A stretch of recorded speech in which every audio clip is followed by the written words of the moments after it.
Hello everyone, welcome back to our channel. Today we are going to talk about a technology that makes our lives easier, single sign-on or SSO for short. So friends, if you don't know what is SSO, don't worry, you have come to a right channel. Let's begin. So what is SSO? SSO is a system that allows you to access multiple applications or website with just one set of login credentials.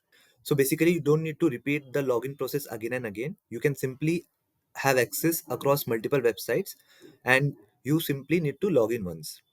No more remembering multiple usernames and passwords. Let's have a look at one example. So imagine you are an employee at a company and you need to access multiple applications like email, HR software, payroll software, and project management tools. So now, if there is no SSO, then you will have to log in again and again in all those applications.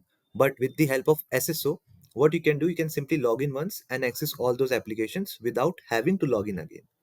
SSO works by using a centralized authentication system, or we can also say it as a identity provider, which verifies your identity and grants access to the applications you need. This makes it more convenient and secure for users and also easier for administrator to manage access. Let's have a look at some of the examples. Like few examples of identity providers are Microsoft Azure Activity Directory, AWS IAM, Okta, Auth0, Google Identity Platform, etc.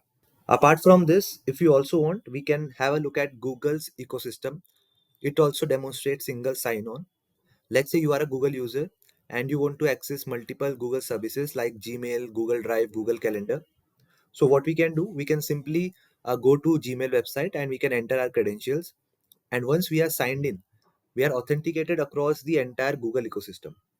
Like after logging in into Gmail, now when we click on the Google Drive, you can see that since you are already signed in to your Google account, we are automatically authenticated and we can access our Google Drive's files without having to enter our credentials again.